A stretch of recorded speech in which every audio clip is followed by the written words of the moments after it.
चलिए तो नीट का एक और PYQ सॉल्व करते हैं। पहले क्वेश्चन को पढ़ते हैं। क्वेश्चन कर रहा है energy and radius of first Bohr orbit of He plus and Li2 plus. Energy भी कैलकुलेट करना है और रेडियस भी कैलकुलेट करना है He प्लस का और Li2 प्लस का। तो पहले हम एक एक करके कैलकुलेट करते हैं। पहले एनर्जी लिखते हैं। तो एनर्जी का फॉर्मूला क्या होता है?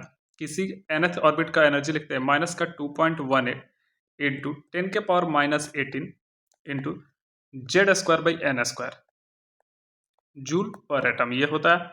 ठीक है, तो एनर्जी कैलकुलेट कर लिया जाए किसके लिए? पहले He प्लस के लिए। तो हम यहाँ लिखेंगे He प्लस फर्स्ट ऑर्बिट के लिए कैलकुलेट करना है, ध्यान रहे इस बात का। 2.18 इंटू 10⁻⁻18 इंटू जेड स्क्वायर। कौन सा एटम है? अगर एटम He है तो जेड हो जाएगा 2 का स्क्वायर हो जाएगा ऊपर, और नीचे फर्स्ट ऑर्बिट है तो 1 का स्क्वायर। ठीक है, तो ये आ जाएगा कितना, मतलब सिंपल से आपको करना है क्या है, 2.18 में 4 से मल्टीप्लाई कर देना है। तो 4 से मल्टीप्लाई करके ये कितना बन जाएगा, उसको आप यहाँ लिख लीजिए 8.72 माइनस का 8.72 इंटू 10⁻⁻18 जूल ये आ जाएगा। वैसे ही एनर्जी अगर हम चाहें तो लिथियम 2 प्लस का भी कैलकुलेट कर लेंगे। तो क्या आएगा, माइनस का 2.18 इंटू 10⁻⁻18, यहाँ पे भी होगा Z square by N square. तो जेड कितना होगा लिथियम के लिए 3 का स्क्वायर ऊपर हो जाएगा 9 और नीचे 1 का स्क्वायर। फर्स्ट ऑर्बिट है इसमें भी, तो नीचे 1।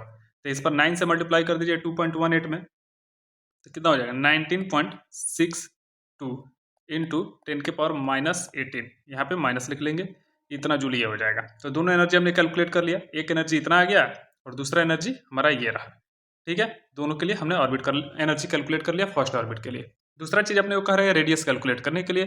तो रेडियस किसी nth ऑर्बिट के लिए क्या लिखते हैं, तो 52.9 इंटू ये आ जाता है ऐसे into N square by Z, और ये आता है पिकोमीटर में। ठीक है ना, तो अगर अपने को रेडियस कैलकुलेट करना है, मान लीजिए किसके लिए, पहले कर ले He प्लस के लिए, तो क्या लिखेंगे 52.9 into N square first orbit के है ना, तो ऊपर में हो जाएगा 1 का स्क्वायर मतलब 1, और नीचे जेड हीलियम है तो नीचे हो जाएगा जेड 2 हो जाएगा। ठीक है, तो 2 से डिवाइड कर दीजिए 52.9 में, तो इसको डिवाइड करके आ जाएगा ये 26.4 पिकोमीटर। नेक्स्ट वैसे ही अगर हम रेडियस कैलकुलेट करना चाहें Li2 प्लस के लिए, तो उसके लिए रेडियस हो जाएगा कितना 52.9 इंटू ऊपर हो जाएगा N square by Z first orbit फिर से, तो ऊपर हो जाएगा 1 और नीचे जेड है लिथियम के लिए 3। तो इस बार 3 से डिवाइड कर दीजिए 52.9 को, ये हो जाएगा 17.6 पिकोमीटर। तो हमने रेडियस भी कैलकुलेट कर लिया दोनों का। तो एक रेडियस ये हो गया और दूसरा रेडियस ये हो गया first orbit of He plus and Li2 plus के लिए। तो बने रहिए, ऐसे क्वेश्चन और भी हम लोग देखते रहेंगे।